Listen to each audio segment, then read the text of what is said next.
Welcome to Kevjet, the podcast. This is Michelle's sister, Bev Murphy.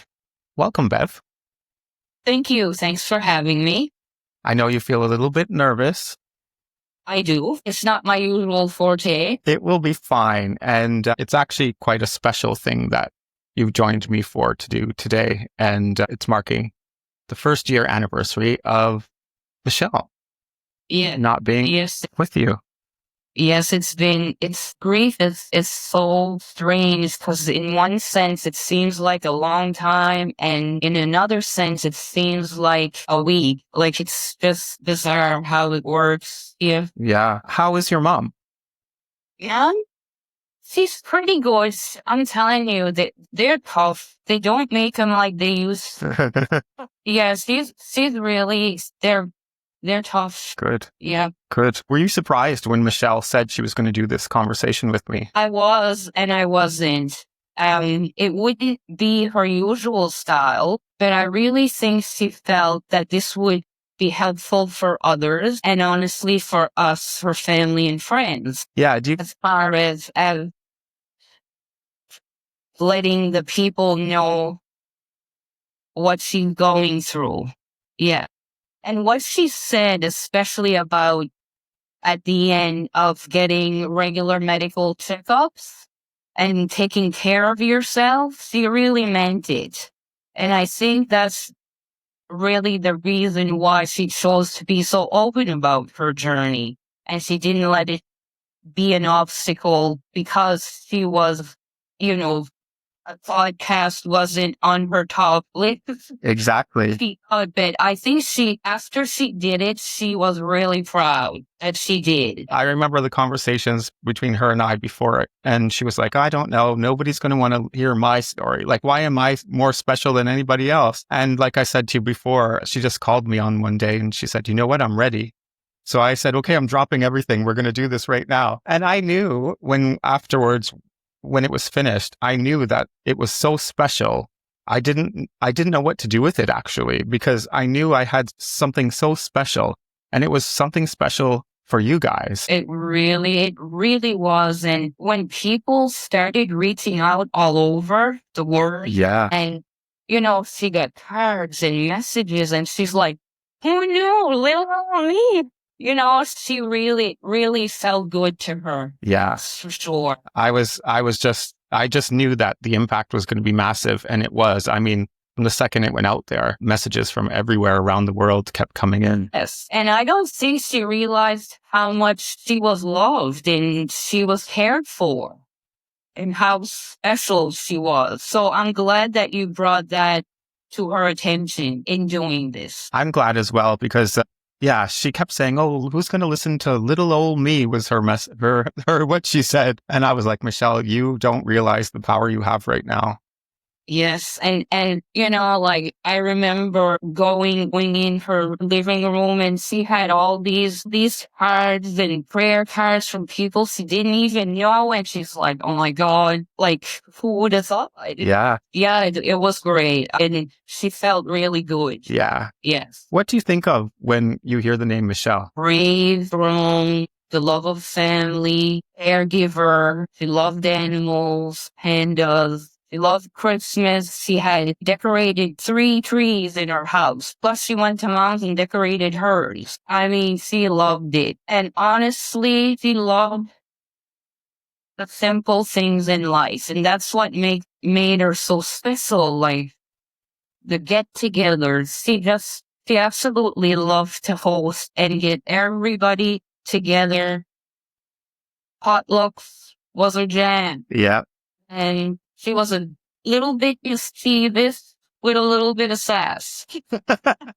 I can say that on fans.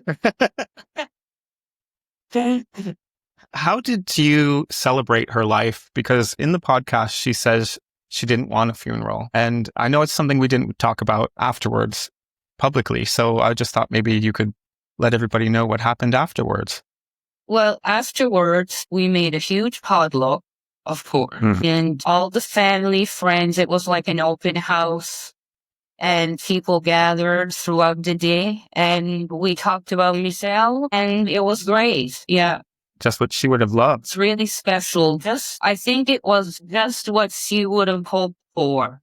Yeah. I know that your Aunt Simone messaged me a few times and she said, I have to tell you, there was some funny bits, even at the end, because when Michelle was on medication, the things that she'd come out with in the hospital had everybody laughing.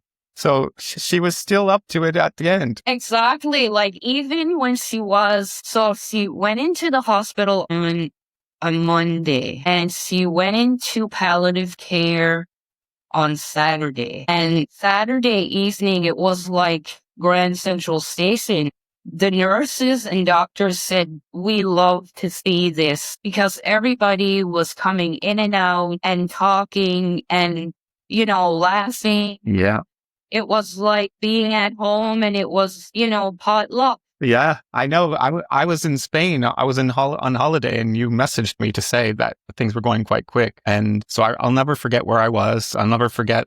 I was sat in front of the most beautiful cathedral, having a nice drink in the sun. And I went in there after you messaged me, and I lit a candle for Michelle. And that was the last we spoke until afterwards. I have a story about a candle. Michelle passed on the 20th of February. Her birthday is March 4th. And I had already bought her a candle.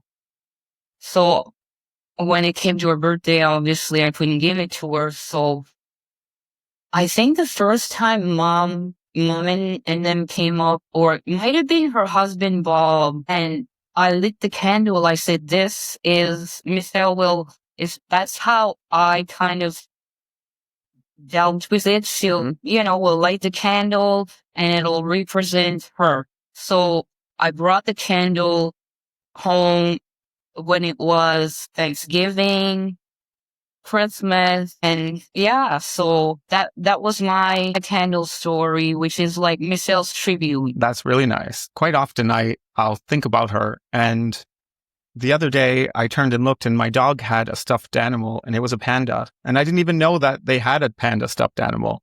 And it's kind of like Michelle's like, yeah, don't forget me. Like, yes. Oh no, she's never going to be forgotten. I think that was her biggest request: is don't forget me. Yeah. And we won't. She makes sure that I speak her name as much as I can. What is your message to the community?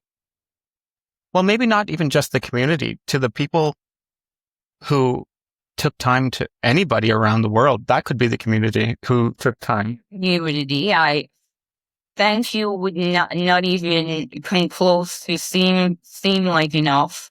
The support was overwhelming and humbling. People we didn't know, we hadn't seen in forever, showed up at her fundraiser, donated gas, donated money, made food. It was really, really nice. We'll never forget it. And the saying goes, it takes a village.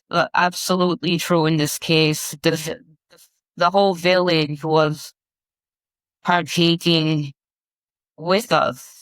Yeah. It was really special. The podcast listeners, like I said, when she started having messages all across the world, I mean, I can still see her now saying, oh my God, like, I think that, they're reaching out to me. And, she got prayer cards and and the encouragement that she received was awesome.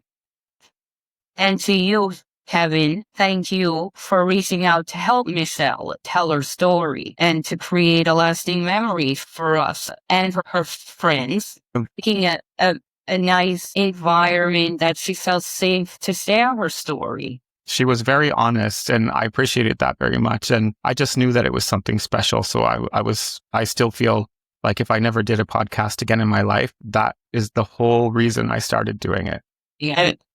I don't think I even knew that she was doing this. That's not her norm. No, it isn't. And it was just really nice because we got to talk a lot, like coming up to the podcast. Yeah. And so we were both very comfortable talking about it. Yeah. Again, this week, Michelle is still nudging us because on the news here in England and probably in Canada, you're seeing that there were twin pandas born in China this week, and there's a competition to name them. And that was literally on the news 2 days ago when I had spoken to you about coming on to talk about Michelle. Hey, She's there again. yeah, her love of pandas. I mean, when her and I went to see my son Luke in Ottawa, and they drove to Toronto to the zoo, and I mean, that was her dream. And I'm glad she did it. I'm glad she took the time and did that. Yeah, Yeah. it's nice. Well, thanks, Bev. It was great speaking to you. I wanted to make this a little bit special for to replay Michelle's conversation. One thing I'll add, we did receive a panda memory bear from Michelle at our last Christmas. These are from her scrubs, her work scrub, Wow. and we each got a different one. And mine says, "Love you, sis. Love Michelle." So yeah, That's beautiful. I did get a panda tattoo in her memory. That's right. Wow. Like a lot of friends and family, co-workers, yeah, which is really nice. It is really nice. We won't forget. No, and I noticed after she passed that a lot of the family and friends had pandas as their profile pictures on social media, and that was just beautiful. Yes, it was. It really was. Yeah. Yeah, I don't think she knew how special she was No. and how much she was truly loved. Yeah. I listened back to the interview this morning, and it just makes me smile. You know, like if ever when I'm feeling a little down and, I think, oh my God, I forget, what did she sound like? I go back to that and I play it and I just chuckle. Yeah. Yeah, it's her smile. She has that smile. We're going to play the conversation again in tribute for Michelle. Yes, that's really nice. And thanks again. That's an awesome tribute and memory that we'll have forever. It's beautiful. I'm glad. She really took care of everyone around her before she left. Welcome, Michelle Maxwell, who is actually a friend of mine back home in Nova Scotia, Canada. We are going to talk about Michelle's story today. Hi, Michelle. Hi. Welcome to Kevjet, the podcast. Thank you for having me. Thank you for being my guest. I'm looking forward to this conversation. As I am too. Yes. It's not your typical conversation, not one that you would normally broadcast. No, but it's a good one to have. It's a very good one to have. And I think it's quite important, isn't it? So let's just start off light and breezy. How about that? Okay. Sounds good. Just tell me about Wedgeport and what it was like growing up in that community, and tell me about community life. Wedgeport is amazing for helping others. I've seen this for myself just the past week or so.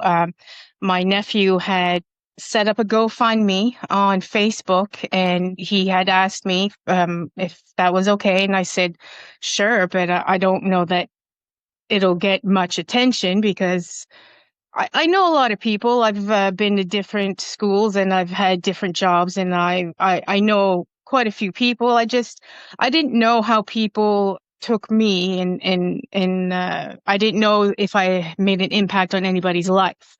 But within 24 hours, they had raised half of the goal, and within 72 hours, they had surpassed the goal. And he put the goal up, and it wasn't just people from Wedgeport, actually. It was a lot of co-workers and friends of my nephew, of my sisters, of my brother-in-laws. But I just find that people understand situations and they love to help. But Wedgeport has always been really great for fundraisers and helping. It's a really great community to be in for that. And Definitely. I've definitely felt that. Like, it's unreal. Like, I have no words. You definitely feel the love. Well, you know what? I have said a few times, I may leave this earth at a young age, but I will leave knowing that I was loved. And that's saying a lot. That is really beautiful.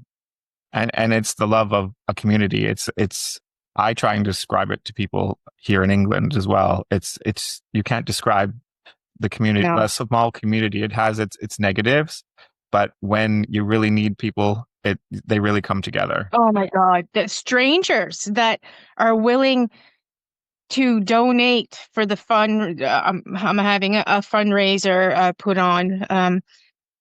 The donations, whether it's their time or crafts or baking, or it's just, and some of them, like I said, some of them are strangers, and they just understand the situation and they want to help. And it's people I went to school with that I, that I didn't think even noticed me in school, Sure. reached out to me. It's great, Yeah. actually. It's Yeah. really nice to have that. And the community comes together for so many different reasons, but I think when there's hard times, the community really is kind of like the glue. Yes. Yeah.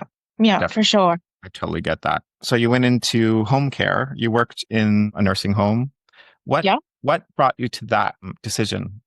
How did you decide that's what you wanted to do? Well, to be honest, when my grandfather was in the hospital and he was told that he only had a couple months or so, he had pancreatic cancer, I think is where it started, but it had spread. I remember going to visit him, and while I was walking through the halls, I was looking in rooms, and there was people laying there alone. And once I got to his room, I thought he's an elderly person, but he had a life before. Yeah, And you can't just ignore them and set them aside and I don't know. And it's always been in me to help people. Like when I was really young, like my mother would, if she had surgeries, I would help her with it. I would clean her wounds and her stitches. And like, I was never afraid of any of that. And it was always in me to help and to help, clean houses for my grandmother or it was just always in me. It was always something I knew that I would do. I knew I didn't want to actually be a nurse or a doctor, but I knew I wanted to help in that way. right.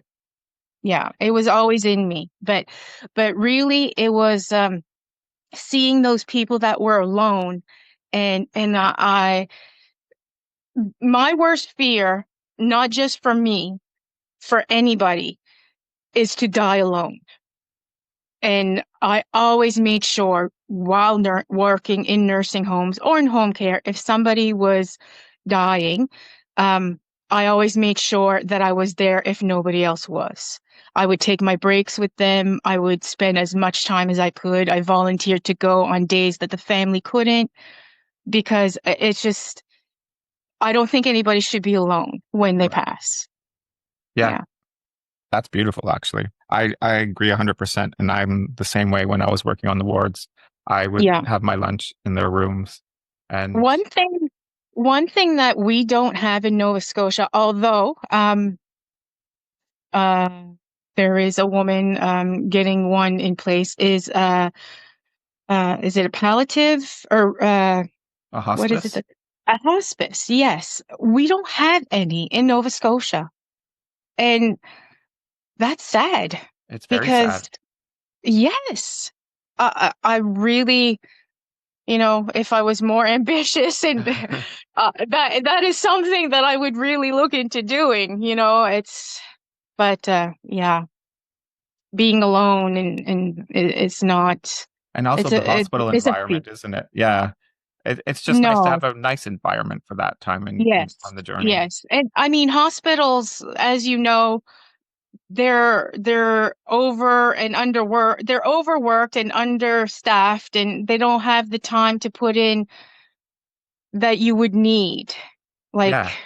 the No, care you would want. Yeah. It's true, especially if you don't have a family like you were just talking Yes, about. So, because exactly. the family sort of pick up where the nursing staff don't Yes, have the time for, which is unfortunate. I know a hospice would be amazing in I know. Yarmouth County, wouldn't it? Yeah, Hopefully, if it someone's would. out there listening to this, Yes, let's exactly. get our heads together. I've always Yeah. said if I win the lottery, that's what I'm doing. So Yes. Yeah. Me too. Yeah. perfect. So Yeah. let's backtrack a little bit. Oh gosh. We're just a couple years difference in age. Yeah. Your grandparents were my neighbors. Yeah. Yeah. I was there a lot. Yep. So that's how we know each other. And again, it's the small community, so everybody knows everybody. But I think I can fairly say this that we both had quite a great childhood growing up in that area. So, Yes. Yes, for and sure. your aunt and uncle lived next door as well, and your cousins, Yeah. and so it Yeah. was kind of like we were sort of all involved growing up. Oh, yes. Yeah.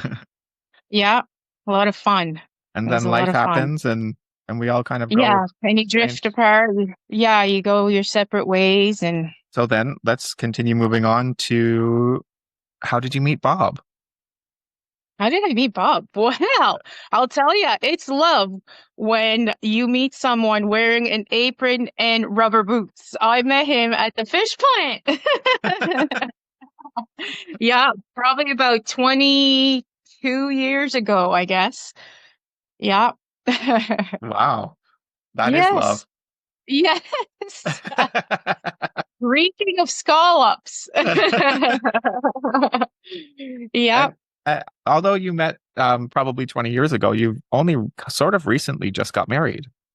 Yes, it'll be 4 years, March 6th. Okay.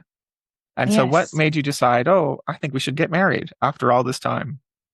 Well, be, um, I guess I had always wanted to be married.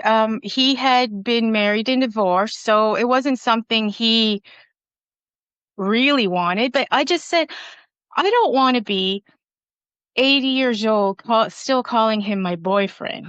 I just, so one day I said, I mean, give me a good reason why we shouldn't. And he said, well, I guess there isn't any. I said, well, then we should. He said, okay. So we did. That's pretty much how it happened. Oh, I love that. Yeah. And you don't have children together, but you have a fur baby, don't you? We do have a fur baby. Yes. We've had him. He'll be 10 in October, but we've only had him for 2 years. We adopted him from a lady that couldn't take care of him anymore. Okay. Yeah. We've got two fur babies, so I know what it's like to have them. Yes. Oh, they're adorable. Oh my God. They are cute. They're a lot of They, work. I was gonna say they look, what's the word? I don't know. Like they're in Spoiled. control. Yeah, they're cute. Yeah, Yeah. they're a Yeah, hand. spoiled. Of course they're spoiled. I wouldn't have it any other way. No, of course, that's why we have them. Yes. Yes. Let's talk about your family. Okay. Because I know you're sort of the instigator for organizing parties, and earlier before we were recording, you were like, "I love a potluck." Yeah, I Uh, do. I do. so let's just talk about that. Tell me about your family and all the wonderful things that come along with it. Well, when my grandmother was living, everything happened at her house. Every anniversary, birthday, Christmas, anything, any holiday, anything going on, we had a gathering there. In the summer, we always had a huge family barbecue. But once she passed, I guess I took over. And I just love having the family together. And like I said, a potluck, or like at Christmas, we have the traditional raw pie. And I love it. And we don't do it nearly enough, but life gets in the way. It And, does. and then people grow up and have kids, they have jobs, and it's hard to get together. So I made sure this year, I've talked to everybody and they already had plans to do it, that Christmas, everybody's coming at my house this year. And It may be my last one. It may not be. I don't know. But I'm going to have a traditional, all of the family Christmas this year, and I can't wait. Oh, who's doing the Roppy pie? It's usually Uncle Richard, and Okay. he the best Roppy pie. Can you just Yeah. explain briefly what a Roppy pie is? Because I know anyone who's listening over Yeah. here. It's an Acadian dish, potato that is what's it in Grated? English? Grated. Okay, Yeah. thank you. Yeah. It's grated potato, and onion with chicken, and you have to boil water and mix it, and you put it in the oven and put lots of butter on it, and It's it's really delicious. good. It's really good. A lot of people that aren't used to it don't like it because of the consistency. But the taste is the flavor is really good. It's Really amazing. good. I make it here and I cheat. I use a food processor for the potatoes. Well, we cheat even more and we buy the blocks of already grated potato. So you're lucky. It's I can't do that. Yeah. yes, yeah. It's so much easier. But to be honest with you, I have never once made a Roppy pie. Really? I've never had to, That's true. Uncle Richard right? has always been there. Uncle Richard or my parents or my brother-in-law makes good Roppy pie. Yeah, like I've never had to. So I can quilt. I make quilts. I'm an old granny that quilts, but not Roppy pie. Wow. I like to eat it. Yeah, exactly. So do I. Although I Yeah, have to make it over here. There's no one else to make right. it for me. So, Does uh, does anybody like it there that you've yeah. So, my friends will try it, but when they look at it, they think, "Oh my God." exactly. Yeah. Now, And what is the consistency of yours? Because every community has a different consistency. that's right. So I like to be able to eat it with a fork and not a spoon. Right. So a little bit Right. firmer. Yeah. Okay. Yeah. I Yeah. like in between, but I'll tell you, the best flavored ones that I've ever had were a little bit soupier than I norm. agree. But my grandmother on my father's side, which lives in a community not far in Melbourne, um, you could cut it and eat it like a piece of cake. Oh my goodness. Yeah, like that's too firm for me. Yeah. Yeah, Yeah. I You would have to need a find that. lot of butter to soften it up. I Yeah. still need a lot of butter, no matter what the Oh consistency my is. God, it's swimming in butter. And I and love the butter.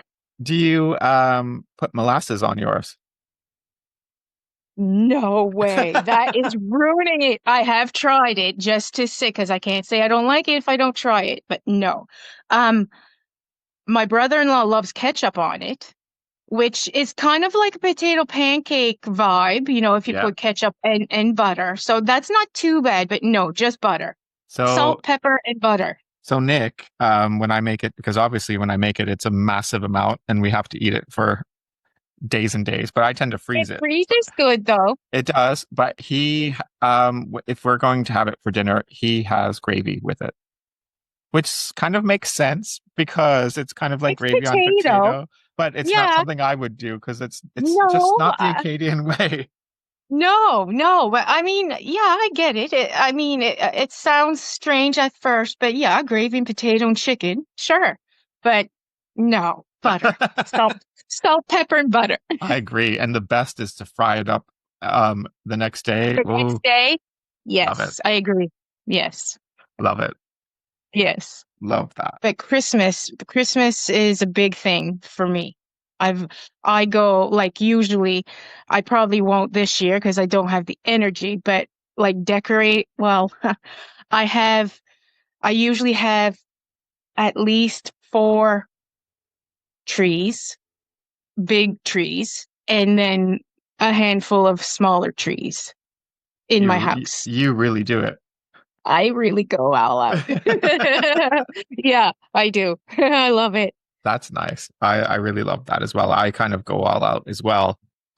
I definitely love that's probably one of my favorite things about Christmas is decorating, just preparing for it. Yes, the lights and the decoration. Oh, yes, for sure. I do remember one memory at Christmas. One year we went caroling, my family. We started like at grandma's, like Yeah. my grandmother's, and we went. I think we walked all around to my house, to Mum's, and that was really fun. I remember that, and some people would have like candy canes for us and hot chocolate, and we only did it the 1 year, but that was real. That was a good, like, I remember that. That was a really nice memory. That is really nice. Yes, I'm shy. Like I'm surprising myself that I'm doing this because I'm very shy. I Even do. though I'm babbling on, and that's probably why I'm babbling on, because You're not I'm babbling scared on at to all. say the wrong thing, I guess. No, there is no wrong thing. But it's funny you say you're shy because from someone who knows you, I always think of you as like having such a bubbly personality People and say that. Maybe I try to overdo it because of the shine. I don't know. But you're not the first one that said that, and I never would have described myself as a bubbly person. But you're not the first one that's told me that. yeah, That's nice. Thank you. yeah, because you come across as you're very approachable and you're very chatty and you're always happy and that's I try to be. yeah and I don't want I make it very conscious to not make people around me feel uneasy or uncomfortable, especially in uncomfortable situations. I'm very I always try, laughter is my thing. I try to joke my way out of everything, like whether it's being scared or being angry or being whatever. That's just how I cope with everything. but do you have that outlet? And I'm sure you do. When you're not in that situation, do you have that person that you can say, "Oh my gosh, I'm scared"?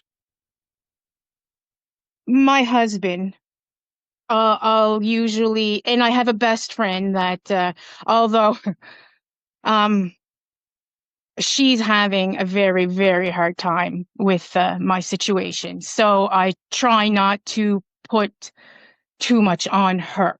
So my husband, he's the one that if I'm scared about something, which along the way, not only a couple times I've been scared, like I take one day at a time and I don't try to think about the end. And I mean, I've had the conversations. I know it's going to happen. It's going to happen to all of us, right? Yep. Uh, but yeah, my husband is my rock. Yeah, Good old Bob from the fish plant. that's right. That's right. I love that story. Yeah. We're friends on Facebook. We've known each other pretty much probably our whole life. Oh, whole life. Yeah. Yeah. So obviously when Facebook came around, we've had each other, we follow each other's lives. We don't necessarily have been in contact, which is kind of a sad thing when you think about it. There's so many people that have been in our lives that have come and gone, and you think, oh my gosh, like, why didn't I just say hi? Or why didn't I just reach out? Right. So I'm glad in this situation we've made contact. Yes. Yes. And leading up to that, we come to July 28th, when you made a post on Facebook and you say, made it through surgery perfectly, now pain free. I'll have more strength to kick cancer's ass. Yeah. And so tell me what led up to that. Because for me, that was the first sort of like, oh my gosh, I need to reach out. This is happening in Right. Michelle's life. Right. So how did we Well, get to that point? that there was actually something totally, it wasn't even the cancer. I mean, the cancer was what was giving me pain, but the surgery was actually my kidneys, or both of them weren't working well, but one of them really, really not working well. So I had to have a stent put in from a kidney to the bladder because I wasn't passing urine very well. Sure. So, and I kind of jumped the gun on the pain thing because it was only one day Right. but I wasn't, I thought, well, I'm not going to go post. I don't post everything on Facebook. I know. And that's why I when I just, saw that, I thought, okay, right, this is serious. Yeah. right. So I was only pain free for one day at that point, but that's what that was. And, there was only a few people close people that knew about my cancer at that point, and I thought, well, this is a good way to put it out there. I'm not one to, it's not a secret.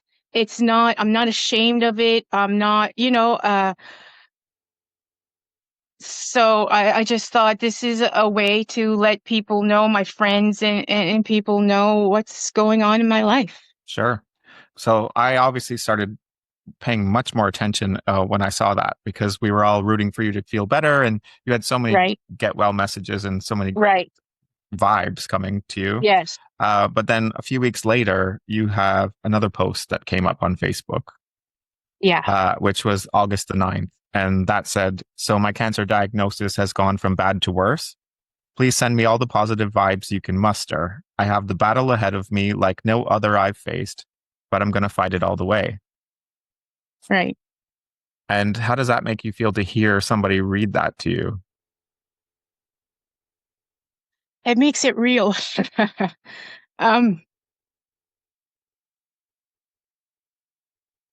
it,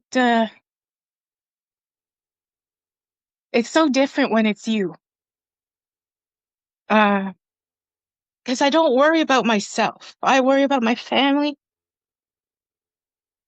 I worry about Bob. Uh,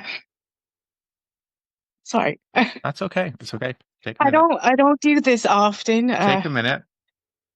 Yeah. It makes it real. But I'm gonna fight.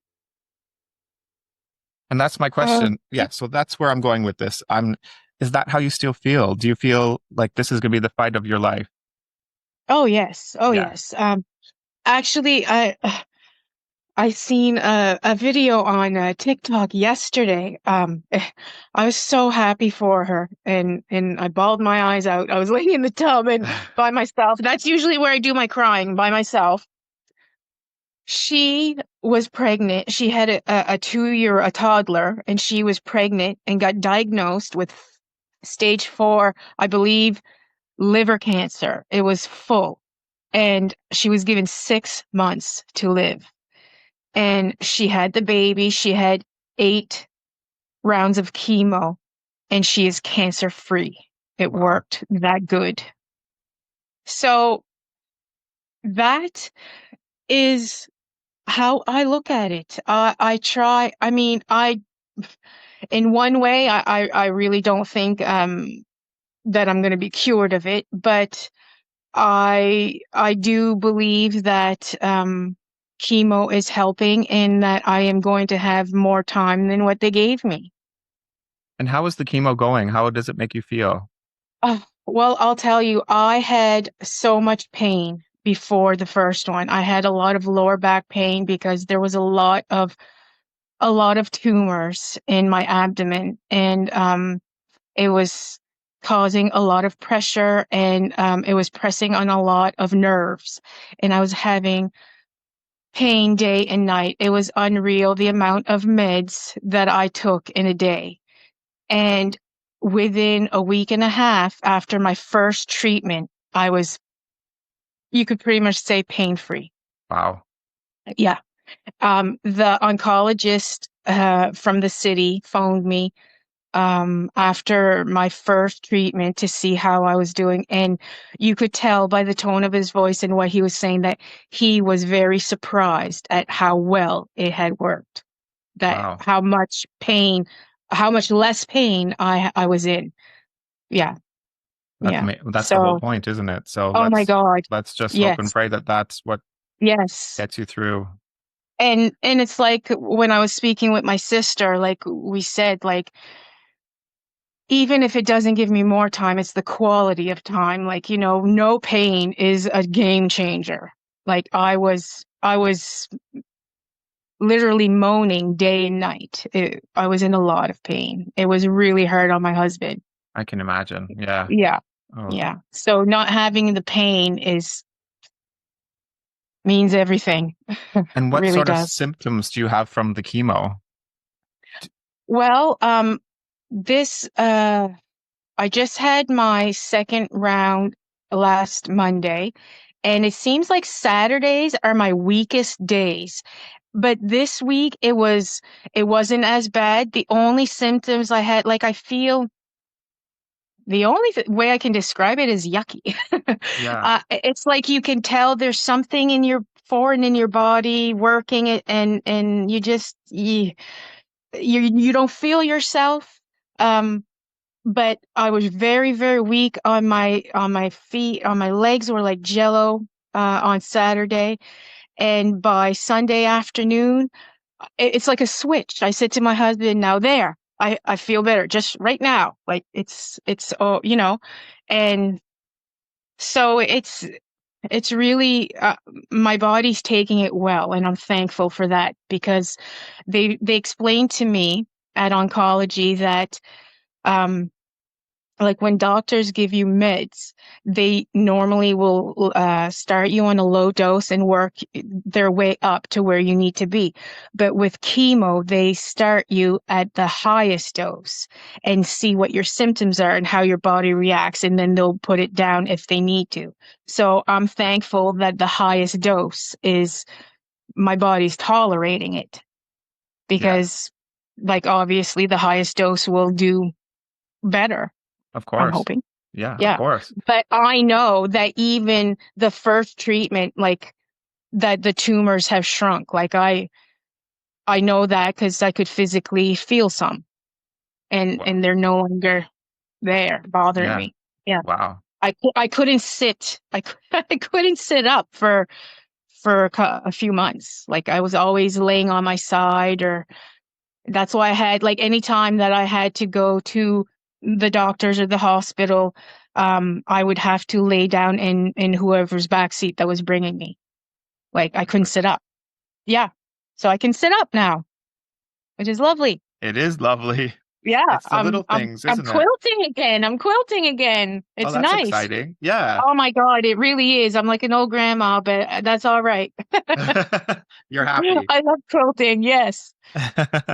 Just so we can bring people up to speed, do you mind sharing your diagnosis? Because we haven't talked about that. Okay. They thought I had fibroids and cervical cancer, grade 1 cervical cancer, and that I was going to be able to have a hysterectomy and get rid of all of it. But then I had an MRI, and it showed that everything that was in there was actually cancer. So it's in my cervix, it's in my uterus. They think that my bladder is affected. One of my fallopian tubes are affected, and it metastasized because it's one that spreads to my lungs. And the doctor said like that he's not able to operate, that the x-rays lit up, that there's so many in my lungs. So Sure. yeah, Wow. yeah. So I was given a year to a year and a half, and I'm aiming for 2 and hoping for more. That is the best attitude. Yes. Yeah. And many more Christmases with Roppy pies. Many more Roppy Pie Christmases. That's right. Oh, that's Those are the nice. best. They are the best. I certainly miss those because it's always better Yeah. when someone else makes them and I have to make Oh it my here. God. So, yeah. Yes. Yeah. How did you, how are you dealing with having this discussion with your family and friends, like your loved ones? Do you find it uncomfortable? Do you find comfort in having the conversations? Well, the thing that bothers me is upsetting them. Sure. I don't feel uncomfortable talking about it. I always make sure that I tell them like what I want, and like that I want to be cremated. And I keep telling them, in the end, if I am like in pain and I'm not aware of what's going on, make sure that I am sedated. Give me all the morphine that they allow you to give me. Like, I do not want to feel pain. And I don't believe in that. I don't believe in that with my residents and clients, and the same with me. So um, I don't feel uncomfortable talking with my family. I don't want to upset them, but they have to realize, you know, like I told my husband quite early on that, this can be serious. And before we knew how bad it was, and I said, you have to prepare yourself, like, and then once we found out how serious it was, like, it's, but he's been great. That's He's been good. great. I know before we started the podcast, we actually had a very good conversation actually. And we were talking about so many random things, but one thing that we did discuss, and I don't know, I hope you don't mind me mentioning it, is the celebration of life idea. Right, right. So do you want to just explain how you explained it to me? Well, like I said, I don't want to, I don't want a funeral. I don't want to be laying in a coffin with people looking down at me saying how bad I look and how sick I look. And I want them to remember me how I am now and how I was when they knew me. And I'd like to have a get together, a potluck, of course. Uh-huh. Um, Maybe a drop in for an afternoon, come when you can and have a chat with me. And I don't want it to be about crying and all that. But you know, just a chance for them to see me one last time, how they want to remember me. So it's a Yeah. celebration of life while you're still here with us, Right. which is such Yes. a beautiful idea. Yeah. Yeah. It makes sense to me. It Yeah, totally for makes sure. sense. It totally makes sense. Yeah. Yeah. Yeah. Love that. I really love that. Such a great idea. I love a potluck. For sure. I'm all about the food. Of all the things that you love, do you have a bucket list? No, I don't. Um, I've never been one that travels. I'm not an adventurous. The only thing I had always said that I'd love to do, but I knew I probably never would, is go across Canada on the train just to see the country like that. They say how beautiful it is. But no, I've never had a bucket list. It's not something. I don't want to skydive or bungee jump or anything like that. No, it doesn't interest me. Spending family time is what means the most to me. Sure. Yeah. Yeah. And like the picture you shared with me with your great nephew, Yeah. he's the cutest little thing. Oh my God, he is a sweetie. Yes. Yeah, he I is. that's I actually have two great nephews. One is 6 years old, and this fella's just turned one on August 16th. Oh wow. Yeah. So they're very lucky to have you as their auntie, that's for sure. Yeah. Are you Taunt Michelle? Tati. Taunty. Yes. Yeah. You're facing this journey. You've been told your diagnosis, and you still keep your positive attitude. What is Mhm. keeping you positive? Well, that's just me. That's just how I am. That's how my father was when he had colon cancer about 17, 18 years ago. There's no point in being negative. It's not going to help. And I do believe in positive attitude and vibes helping. And I can't be talk about doom and gloom all the time. It brings me down and I don't like it. It doesn't put me in a good space. And it's like I said, I mean, it sucks to know I have cancer and that's probably what I'm going to die of, but we're all going to go someday, right? And many people around me could go before me. We Who just knows? exactly. I might even get hit by a bus. Like, who knows? We don't know when our day's going to come, No, right? So why spend the rest of my days negative and feeling sorry for myself? It's not going to help anyone around me. And like I said, I worry more about my family and friends than myself. So if I'm negative, that's going to hurt them. So I stay positive so that they stay positive. And like I said earlier, that's how I think everybody sees you, as being such a positive, outgoing person, even though you say that inside you feel a little bit different. But that's how people perceive you anyway, which is such a nice thing. Yes, it is. It's nice to hear that. Like when I hear people say that, it's like, really? That's how you think of me? Like I never thought I've never really thought about how people think of me, but because I'm usually like I'm the type that will, if I'm thinking something, like if you ask me a question, unless it's something that doesn't really matter, I'm not going to spare your feelings and lie about it. Like if you really want to know the truth, I will tell you the truth. Like, I don't believe in lying.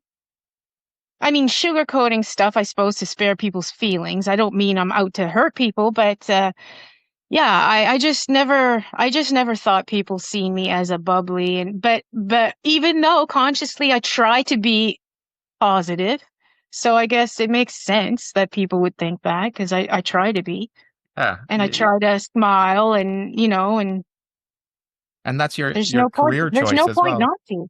Yeah, No, and your career exactly. choice is to take care and love on people, Yeah, and yeah. that's such an important thing. And more people in that line of work need to have that attitude. Right. Actually, last night my brother and sister-in-law were visiting, and her hairdresser is the daughter of one of my late clients. And she mentioned to my sister-in-law, that when her father passed away, I was the only worker who had brought a sympathy card to the family. And it just it made me feel good that that like they remembered that, or that they noticed that, or like and that it meant enough to them to mention it. Like it's but that's just me. I mean, of course I would, like, it's Yeah, it's just being thoughtful yeah, and show that right. you care. If you had any words of advice to somebody in your situation right now who doesn't have the support that you have, what would your words of advice be? Oh my goodness. Just to stay positive, take it one day at a time, and to find the support. Like there's a lot of stuff. Like I have a friend. I call her my cancer buddy. I've known her. She's I think she's my sister's age, so she's probably around 10 years older than me. So I've known her. She's from Wetchport, um but now we talk. She also has uterine cancer, and she's had the same treatments, chemo treatments that I've had, and she's now currently in the city for radiation. So there is support out there, and you need it. You need it. I have the best support system. Like there's so many people, coworkers that check in, some on the daily, and I always tell them how much I appreciate them checking in. Family, my brother, he messages me every morning, every night. My sister calls, my nephew. Like it's amazing the support that I have. It It's, really is. it's so important, isn't it? Yes, it Yeah. is. Oh, for sure it is. If you could give advice to your 16-year-old self, what would it be? Oh, good Lord. 16. Oh, don't take everything so serious, and stay in school, damn it. Stay in school. No, actually, I did quit school when I was young, and I turned out all right, but I think yeah, just don't take everything so serious, and if you want to do something, do it. Don't just think about it and dream about go and do it, because tomorrow might not be here, right? That's right. Yeah, And that's for any of us. exactly. Right. What Yeah. advice have you received that has made the greatest impact on your life, and who gave it to you? Oh, good Lord. That's a loaded question. It is. That's why when I thought, wow, I have to ask this. You should have gave me a heads up on that one. Not be so serious, I guess, and have fun. But I mean, the person that comes to mind is my grandmother, I guess. But she always gave good advice. And my mom, she's been one of my best friends like my whole life. Um, she always gives good advice. I liked your mom was the Avon lady in our community, and Yes. her visits were always very nice because she used to sit and she always used to make time, and the conversations were always really great. She missed her chats with people when she retired. That's what she missed. Yeah. She loved it. She really did. People would She was like a counselor or a therapist. Like people would tell her stuff and she kept it all to herself. I would find out like so and so did this or did that or is pregnant or what, and she'd say, "Oh yeah, I knew that like several months ago." And I'd say, "Well, why didn't you tell me?" "Well, they told me not to. It wasn't my business to tell." So she kept everything, but they told her a lot. She really enjoyed it. I Yeah, bet. I bet. I always looked forward when she would come and visit. So, yeah, and that's what it was. It was a visit every time she would come in with the new yes, book, yeah, exactly, yeah, and it was really exciting if she actually had some products to show you. If she had, oh, well, yes, actually, I have this, and she would show yeah. you, demonstrate something. Oh, I loved when the orders came in. I'd help her pack them up, and she always had like samples or whatever. Yeah, it was fun. Yeah. That's one of I my I great memories. actually did it for her a couple times when she had surgeries. I had to go deliver for her, and I seen how it would be fun. Like once you got into it. Yeah. It's been a breeze, hasn't it? It's been it was a little I was a little nervous at the top of it, but yeah, it's just chatting with Kev. Yeah, exactly. Yeah. Do you have any questions? Do you have anything you want to bring up? I don't think. I do know that there's one question you had mentioned that you might ask me that you It's haven't at the asked yet. end. No. Yeah. Uh, Other than that, no, I think we've covered pretty much everything. My goodness. I think we have. It's been Even my 16-year-old self. exactly. We've gone way That's back. a long time ago. What memories make you the most proud? One of the best experiences I've had was going in with a friend of mine when she gave birth. That was one of the most awesomest experiences ever to see a baby being born. Yeah, It that. is. I was there for my Oh, niece, and oh, is that right? yeah, Yes, Kira and I have the best relationship. yes. I don't know if it's because of that or I don't know if it's a natural thing, but it was just one of the craziest moments. Oh my God, it was unreal. Like I just, yeah, it was really nice. Yeah. My job in general, like coming home and knowing that you've made a difference in someone's day. Um, Sometimes there's one thing, one little thing. It was really little that I never forgot. And I remember when I was working home care years ago, and I had done an overnighter for a gentleman that was passing. And so I was there for the night so that his wife could sleep. And she came in when like I was turning his pillow over. I was flipping it. And she said, "I've seen you do that a few times, like when she was up." And she said, "Nobody's ever done that before." And she said, "That's just a little thing, but it's such a big thing because it's something that he can't do, that it's a comfort thing." And she said that it means so much. And it meant so much to me that it meant so much to her.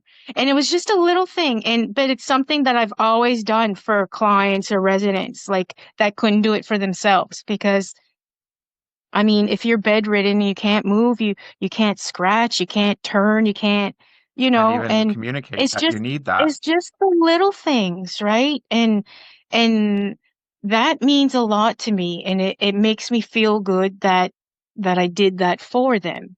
you know, but I wasn't looking for recognition for it, but it was nice that she noticed it and that it meant so much to her that I did it for her husband. It was comfort Yeah. for both. Yeah. Yeah. Which is Yeah. nice. It's lovely. Yeah. Yeah. And then I'm going to go into the big question. Yes. So I think maybe you had some time to think about it. A little bit. A little bit. um, how would you like to be remembered? Well, the first thing is an animal lover. Anyone who knows me knows how much I love animals. I do not want to hear any bad stories, sad stories about animals. I don't want to run over a mole or a mouse. I cry. I love dogs have a special place in my heart. And as you've probably seen on Facebook, pandas. Um, so that's number one, is that I love, love, love animals. But overall, that I am a family and friend, I love my family and I do anything for family and friends. And I'm a loyal friend.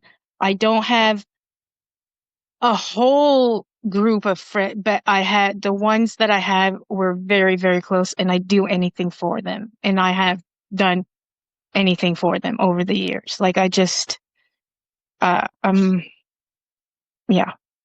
So I think that's, and just a positive person, I guess. Yeah. Happy. I, Bubbly, I guess. That's what I hear. I I was going to never would say have that. picked myself as bubbly, but hey, I'll take it. I love Yeah. that. Yeah. That's definitely, I think anyone who's ever met you in their life, no matter, I know people met you in like stages and people have met you as they were in a dark time themselves because you were Right. taking care of them and such. But I think to be fair, they would still even say Michelle was the happy, bubbly person Yeah. because I can't see anyone thinking anything otherwise. Yeah. I do remember a few times when I was working in nursing homes that I would go in a residence room and they had family there and I would talk with them and like I said, I like to joke. I like to make people laugh. That's just how I try to do. And I know, like, there's been several times that I'm walking out of a room and I hear the clients or the residents say, I really like her. She's funny and she's good or she brings me this or she like, and it's nice to hear that, like they were telling their people, and it's nice it's nice to hear, It you know? is because it's Yeah. difficult work. Yes. It takes a lot out of you to give them all Yes. that care. Yeah. I know that 100%. And so when you get the recognition, it's quite nice. It's never Yes. unnoticed, that's for sure. Because at a job, you always hear about the bad things and the things you didn't do. So it's nice to be acknowledged for the things you did do. That's right. Yeah. Yeah. Well, thank you, Michelle. This was lovely having the conversation, and Yes, it was nice. I hope that I've done you proud, and Yes. I send you all the love and good vibes that I can possibly send from across the ocean. I appreciate that so much. And we'll Yes. Thank definitely you. keep in touch and Yes, for keep sure. updated on this whole journey. And who knows, I could be home and we could be having some Roppy Pie together at some point. Hey, anytime. Anytime. We're gonna call Uncle Richard. Yes. Yes, for sure. Yes. He makes the best Roppy pie. Well, I'll make sure I have lots of butter on hand. Lovely. Thanks, Michelle. Okay. Thank you.